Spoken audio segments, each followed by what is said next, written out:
اور اس کے وقت ایک پاکستان کے وائس پریزیڈنٹ بھی ہوتے تھے نور الامین. تو اس کے علاوہ ایک بڑی زبردست ڈیولپمنٹ ہوتی ہے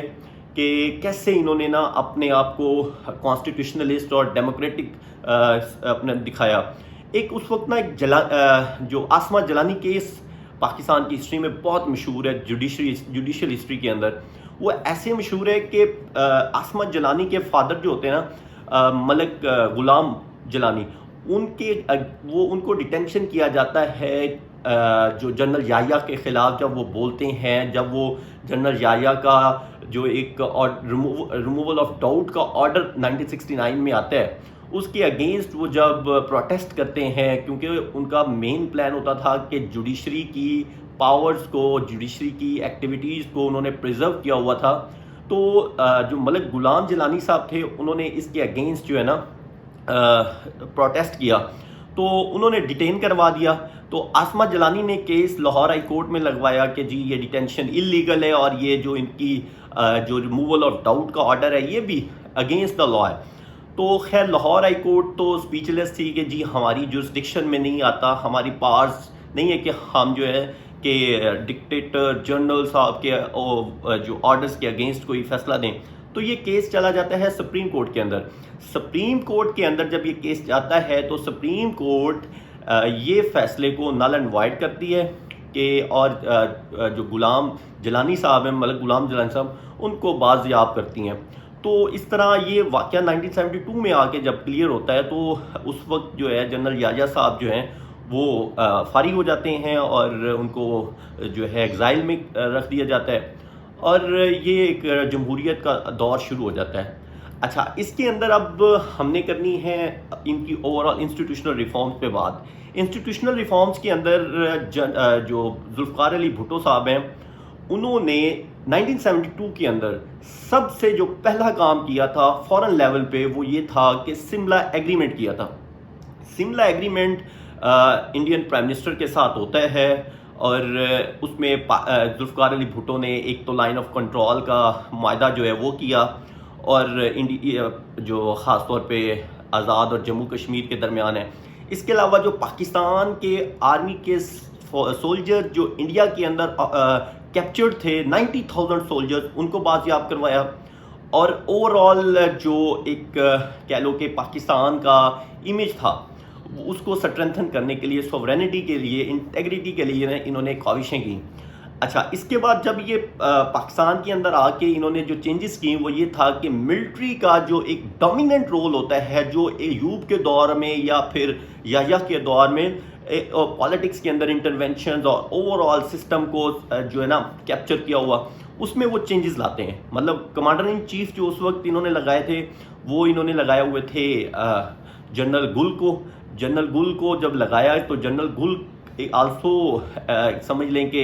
ایک بڑے خر دماغ اور بڑے بہادر تھے، اور وہ اتنی جلدی جو ہے نا وہ باتیں ان کی نہیں مانتے تھے، اتنے لائل نہیں تھے. تو کچھ ہی عرصے بعد، کیونکہ جو ذوالفقار علی بھٹو صاحب ہیں نا یہ فوج میں ایسے بولتے تھے، انہوں نے آلموسٹ 300 جنرل جو ہے نا وہ اس طرح فارغ کر دیے کہ آپ موٹے ہو گئے ہیں، آپ کے پیٹ نکل گئے ہیں، آپ لوگ کھا کھا کے جو ہے نا ملک کا کچھ نہیں کر رہے. مطلب ایسے وہ شو کرتے تھے لائک وہ ٹاپ آف دا لیڈرز ہیں پاکستان کی ہسٹری کے. تو اس کے بعد جنرل گل کو فارغ کرنے کے بعد جنرل تکا خان کو جو ہے یہ کمانڈر ان چیف لگاتے ہیں. اور جو جنرل تکا خان ہوتے ہیں نا وہ بڑے لائل ہوتے ہیں ذوالفقار علی بھٹو صاحب سے. تو جنرل تکا خان کو اس کی لائلٹی کی بیس پہ کہہ لیں کہ ان کو ایک نیا عہدہ دیا جاتا ہے چیف آف آرمی اسٹاف. یہ جو چیف آف آرمی اسٹاف بنتے ہیں نا جی، اس وقت ایسا ہوتا ہے کہ انہوں نے چینجز لے کر آتے ہیں سسٹم کے اندر. سسٹم کے چینجز یہ لے کر آتے ہیں کہ جی آرٹیکل، ہاں مزے کی بات ہے کہ 1973 کا کانسٹیٹیوشن بھی بن جاتا ہے اسی طریقہ کار میں. اور یہ 1973 کا جو کانسٹیٹیوشن ہے اس کی جو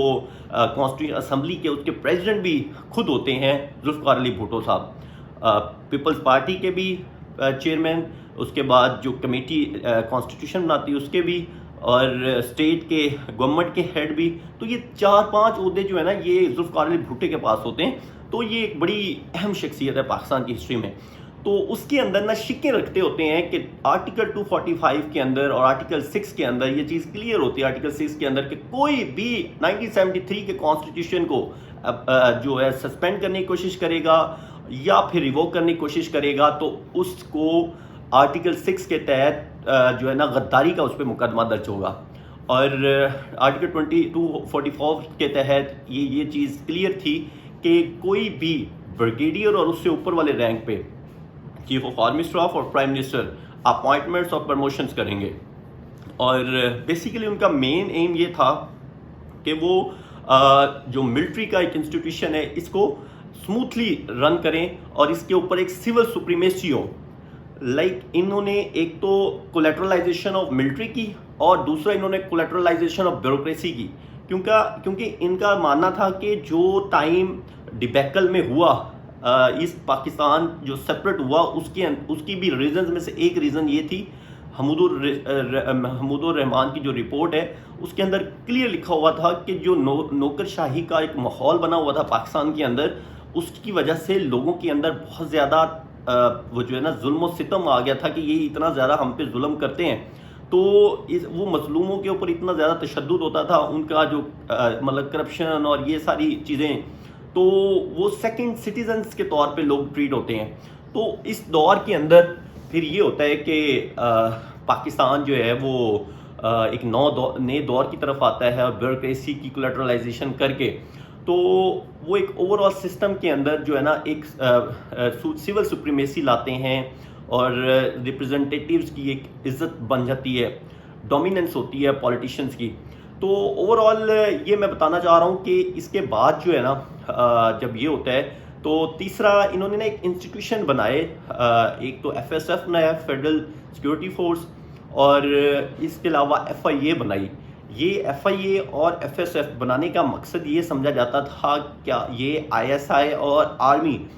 کو کنٹین کرنے کا، ایک ان کی پاورز کو کنٹین کرنے کا ایک نیا طریقہ ہے، ایک نئی پروجیکشن ہے. تو اس لینس میں اگر دیکھا جائے تو ایف ایس ایف جو تھی وہ مین پرائم منسٹر کی جو پروٹیکشن کے لیے، پرائم منسٹر کی کیبنٹ کی پروٹیکشن کے لیے ایک فورس تھی جس میں 18,500 بندہ انہوں نے ریکروٹ کر لیا تھا. اچھا، اس کے بعد ہوتا یہ ہے کہ جو انہوں نے اکانومک پالیسیز ان کی اگر ڈسکس کریں تو اکنامک پالیسیز کے اندر ہم مین تو ان کی لینڈ ریفارمز، اچھا لینڈ ریفارمز ایوب کے ایرا میں بھی ہوتی ہیں، تو انہوں نے بھی جو اریگیٹڈ لینڈز ہیں جن کو نہری پانی ملتا ہے وہ انہوں نے آلموسٹ رکھی ہوئی تھی 500 ایک بندہ ایکوائر کر سکتا ہے. انہوں نے 500 کو کم کر کے 250 کر دیا، اور جو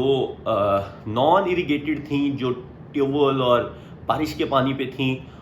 وہ جو تھیں وہ بیسیکلی ایوب کے ایرا میں 1000 ایکڑ تھی ایک بندے کے پاس، لیکن اب انہوں نے کر کے 500 ایکڑ تک کر دی. اور ان کا مین ایم تھا کہ یہ جو لینڈ ریفارم کر کے جو پیزنٹس ہیں، جو فارمرز ہیں، جو کسان طبقہ ہے نا، ان کو ڈسٹریبیوٹ کی جائے. اچھا، اب جو یہ ڈسٹریبیوشن تھی اس کے اندر کافی ہیلپ ہوئی، مطلب اراؤنڈ سمجھ لیں 0.6 ملین لوگوں کو فائدہ ہوا، لیکن ایوب کے ایرا میں کہا جاتا ہے کہ زیادہ بینیفیشریز تھے فارمرز. اچھا، اس کے علاوہ ایک تو یہ بات ہوگی، اور اس کے بعد انہوں نے نا لینڈ ریفارم کا کرنے کے بعد ایک لیبر ریفارمز بھی لائے، کیونکہ یہ جو ذوالفقار علی بھٹو صاحب تھے اس وقت اتنے ڈومیننٹ ہو رہے تھے، مطلب اپنی انٹرنل پالیٹکس میں بھی اور ایکسٹرنل پالیٹکس میں بھی، کہ انہوں نے ایک تو نیوکلیر پروگرام کا جو ایک پلان تھا اس کو مترادف کروایا، اور پاکستان کو ایک نیوکلیر پروگرام دینے کی اس کے لیے انہوں نے ایک پوری پلاننگ کی. تو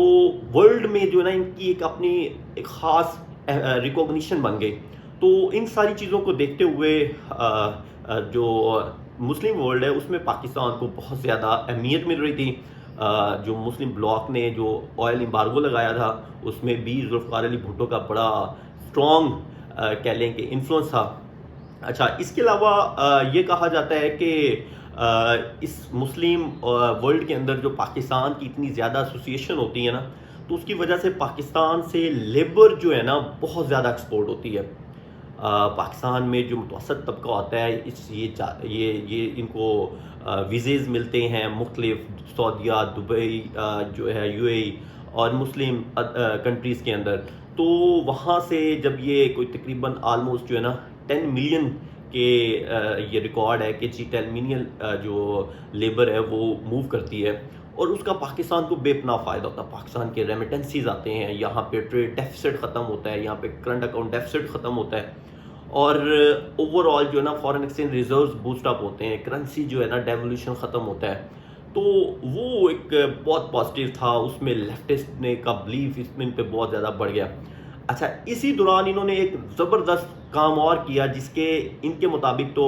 ان کی جو سوچ تھی اس میں تو یہ تھا کہ پاکستان کے اندر سے جو انیکویلٹی کا گیپ ہے نا, ویلتھ انیکویلٹی کا گیپ, وہ ختم کیا جائے. اس کے لیے انہوں نے نیشنلائزیشن آف اکانومی کی. اب یہ بہت ہی خطرناک اور بڑا ہی ایک بڑا کام تھا جسے کہہ لیں. وہ ایسے تھا کہ انہوں نے جو 22 کہہ لیں کہ فیملیز تھی جن کے پاس انڈسٹریز تھیں, فیکٹریز تھیں, ان کے اوپر انہوں نے اٹیک کیا. انہوں نے فارن ملٹی نیشنل کمپنیز کے اوپر نہیں, جو انٹرنل پاکستان کی انڈسٹریز تھی, بینکس تھے, ان کے اوپر انہوں نے نیشنلائز کر دیا. ان کو ان کے اندر مینجمنٹ میں بیوروکریسی کی انڈکشن کی, اور ان کو جو ہے نا اسٹیٹ نے جو ہے خود جو ہے اس کی آنرشپ پکڑ لی. اس کا یہ حالانکہ یہ سلیکٹیو تھا, اور یہ نہ صرف انڈسٹریز, بینکنگ, ایجوکیشن میں بھی انہوں نے یہ تینوں سیکٹرز کے اندر انہوں نے اسٹیٹ نے یہ سب انڈسٹریز کو یا اسکولز کو یا پھر بینکس کو جو ہے ان کو, جیسے بینکس کو اسٹیٹ بینک کے حوالے کر دیا, اور انڈسٹریز کو بھی اسی طرح ہی بیوروکریسی اندر کی انڈکشن سے انہوں نے چلانا شروع کر دیا. اس سے یہ ہوا کہ جو پروفٹ تھا اس کا میکسیمم پروفٹ لیبر یونینز بن گئیں, ٹریڈ یونینز بن گئیں. اس میں جو مین ایم تھا کہ پبلک کو بینیفٹس ہوں, جو کام کرتے ہیں ان کو بھی ہو, آنرز کو بھی بینیفٹ ہو, اسٹیٹ کو بھی بینیفٹ ہو. ٹیکسیشن کو بڑھانے کا یہ ایک طریقہ تھا. انہوں نے جتنے بھی آنرز تھے, لینڈ لارڈز تھے, ان کے ویزاز جو ہیں وہ کیپچر کر لیے, ان کو موو کرنے نہیں دیا. لیکن اس کے کمپلیکیشنز بہت زیادہ آئے بعد میں, جو پروفٹ نہ ہونے کی وجہ سے انویسٹمنٹ کوئی نہیں کرتا تھا ڈر کی وجہ سے, اور اس طرح کے بڑے معاملات دیکھنے ہوئے. اچھا, اس کے بعد ہم بات کرتے ہیں کہ جو ذوالفقار علی بھٹو صاحب تھے نا, ان کا ڈاؤن فال کیسے ہوتا ہے. ذوالفقار علی بھٹو صاحب کا ڈاؤن فال کے اندر نا 3-4 ایسے ایونٹس تھے جو نہیں ہونے چاہیے تھے. ایک تو یہ تھا کہ جو 1977 کے الیکشن تھے, 1978 میں الیکشنز ہونے تھے, 77 میں الیکشنز کروا دیے گئے کہ جی ذوالفقار علی بھٹو صاحب جو ہے نا اس وقت بہت مشہور ہیں اور ان کو ابھی ہی الیکشنز کروانے چاہیے اور 2/3 میجورٹی کے ساتھ جیتنا چاہیے, اور جیت سکتے ہیں. خیر انہوں نے اتنی میجر ریفارمز کی تھی, اتنے اچھے میئرز لیے تھے, لینڈ ریفارمز, اس کے علاوہ labour reforms, nationalisation of economy کیا تھا, banking, education, nuclear programme, constitution, اور جو خاص طور پہ لینگویج کے ایشوز تھے سندھ کے اندر وہ انہوں نے ریزالو کروائے. تو ابھی بہت زیادہ ان کی پاکستان پیپلز پارٹی کی جو ہے نا مقبولیت تھی پاکستان کے اندر, انٹرنیشنل لیول پہ بھی پاکستان میں ذوالفقار علی بھٹو کے چرچے تھے. تو اس وقت یہ 77 میں الیکشنز کروا دیتے ہیں. ایک سائڈ پہ آل نیشنل پارٹیز کا الائنس ہوتا ہے, دوسری سائڈ پہ پیپلز پارٹی جو ہے نا پاکستان پیپلز پارٹی کنٹیسٹ کرتی ہے. تو نیشنل لیول پہ 155 سیٹس نکال دیتے ہیں, 30 سیٹس جو ہیں وہ ساری پارٹیز مل کے 36 سیٹس نکالتی ہیں. ایک بہت سٹرینج سرپرائز تھا سب کے لیے کہ یہ کیسے ہو سکتا ہے. اور پنجاب میں بھی اور دوسرے پروونسز کے اندر بھی جو ہے نا بڑی میجر سیٹس لیتے ہیں. اور مطلب سمجھ لیں کہ 1970 کے اندر اگر پاکستان پیپلز پارٹی نے 39% ووٹ لی ہیں پورے ایسٹ اور ویسٹ میں, تو اب انہوں نے ویسٹ میں 55% ووٹ لیے. تو ایک بہت بڑا جو ہے نا ووٹ انہوں نے لیا. تو اب یہ ہو گیا کہ اس ریزلٹس کے اوپر سب کو تشویش ہوئی اور ریگنگ کا رولا ڈال دیا گیا اور پروٹیسٹ ہونا شروع ہو گئے. تو اس پروٹیسٹ کو وہ ہینڈل کرنے کے لیے, کیونکہ ان کا ایک طریقہ یہ تھا کہ وہ آرمی جنرل کو, چیف کو اپنے ساتھ رکھتے تھے اپنی پاور کو اسٹرینتھن کرنے کے لیے اور انفلوئنس بڑھانے کے لیے اوپوننٹس کے اوپر. تو انہوں نے سوچا کہ مارشل لاء لگا دیا جائے اور اس لا اینڈ آرڈر کی سچویشن کو کنٹرول کیا جائے. وہ خود بھی ان اے این پی یا سب کے ساتھ جو ہے نا دوسری اپوزیشن پارٹیز کے ساتھ بیٹھ رہے تھے. اچھا، اب ہوتا یہ ہے کہ وہ ایون دو انہوں نے ایک اتنے ریولوشنری سٹیپس لیے کہ انہوں نے اسلامک شریعہ کا قانون جو ہے نا وہ پاکستان متعارف کیا، فرائیڈے کی چھٹی کر دی، اس کے علاوہ جو سسٹم آف زکوٰۃ ہے اس کو بہتر کیا، تو لیکن بہت لیٹ ہو چکا تھا۔ اب یہ ہوتا ہے کہ اسی دوران ہی جو ان کے بہت لائل، ان سے بہت ڈرتے تھے جنرل ضیاء، بہت ڈرتے تھے ذوالفقار علی بھٹو سے، کہتے ہیں کہ ایک دفعہ بھٹو صاحب آفس میں آتے ہیں تو ضیاء الحق صاحب جو ہے نا پہلے بیٹھے ہوتے ہیں، تو ضیاء الحق صاحب نے سگریٹ لگائی ہوتی ہے، تو جب وہ سگریٹ دیکھتے ہیں کہ ذوالفقار علی بھٹو صاحب آتے ہیں تو وہ جلی ہوئی سگریٹ جو ہے نا وہی اپنی پاکٹ میں رکھ لیتے ہیں، اور تھوڑی دیر بعد جب بھٹو صاحب دیکھتے ہیں کہ جی کسی کے کپڑے جل رہے ہیں اور دھواں نکل رہا ہے تو وہ حیران ہوتے ہیں اور کہتے ہیں یہ مجھ سے اتنا ڈرتا ہے، یہ میرے خلاف کیسے کھڑا ہو سکتا ہے، امپاسبل۔ اور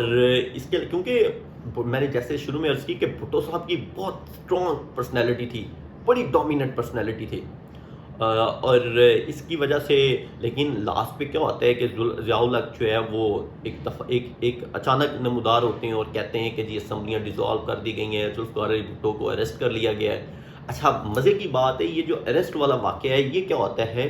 کہ یہ بات تو الیکشن سے ریگنگ کے ہو رہی تھی، اور اچانک ہی ایک جو 1974 کے اندر جو ذوالفقار علی بھٹو کے اوپر ایک کیس جس میں ان کا نام مشورے کے لیے دیا جاتا ہے، یہ ایک شک ہے 109، اس کے تحت کہ جی کوئی قتل کے اندر جو مشورہ دینے والا بندہ ہوتا ہے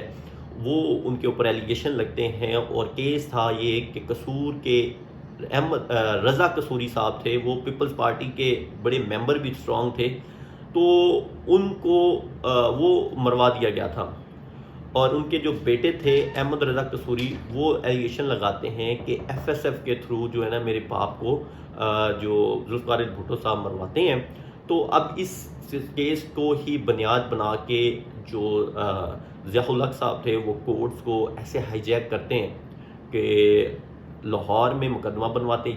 اشرا پولیس اسٹیشن کے اندر، اور پھر سپریم کورٹ سے بھی ان کی اپیل خارج کروا کے ان کو جو ہے وہ سزائے موت دلواتے ہیں، اور ان کو ہینگ کروا دیا جاتا ہے۔ تو یہ ایک ڈارک پیریڈ تھا، یہ اس وقت ایک ایسا فیصلہ تھا، ایک ایسا کام ہو گیا تھا جو پاکستان کی ابھی تک جو ہسٹری ہے اس کے اندر جو ہے پہچانا جاتا ہے۔ جوڈیشل مرڈر ہوا، اور رحم کی اپیل جو ہے وہ بھی پریزیڈنٹ جو یہ ضیاء الحق نے خارج کر دی، کہ اور پوری طرح تو جو ہے نا پاکستان پیپلز پارٹی کے اوپر کریک ڈاؤن کیا ہے۔ ایک لاسٹ پہ انہوں نے آپریشن فیئر پلے ہے جس میں وہ جتنے بھی پولیٹیشینز ہوتے ہیں ان سب کو جیلوں میں ان کو پوری طرح بین کر دیا جاتا ہے، پارٹیز کو ملک کے اندر جو ہے نا ایک ڈکٹیٹرشپ کا رائج ہو جاتا ہے۔ تو یہ ایک اوور آل پاکستان پیپلز پارٹی کی ایکٹیویٹیز میں نے آپ کے سامنے رکھی، اور کیسے وہ پاکستان کو ٹوٹے ہوئے کو ذوالفقار علی بھٹو نے انٹیگریٹ کیا، ایک نئی طریقے کے ساتھ جو ہے انفراسٹرکچر ڈیولپ کیا، انسٹیٹیوشنز کو بیلنس کرنے کے لیے، انسٹیٹیوشنز کو اسٹرینتھن کرنے کے لیے انہوں نے ریفارمز لے کر آئے۔ اس میں انہوں نے جو کرپٹ بیوروکریٹ تھے، کرپٹ جو آرمی جنرل تھے ان کو فارغ کیا، اس کے علاوہ انہوں نے متوسط طبقے کے لیے ریفارمز لے کر آئے، اور اوور آل جو ہے نا پاکستان کی جو گورننس ہے اس کو بہتر کرنے کے لیے ایک عظیم لیڈر کے طور پہ سامنے آئے۔ اگر آپ کو جیسے ہماری یہ سیریز چل رہی ہے، یہ اس کی ویڈیوز اچھی لگیں گے تو آپ سبسکرائب کریں چینل کو، کمنٹ کریں اور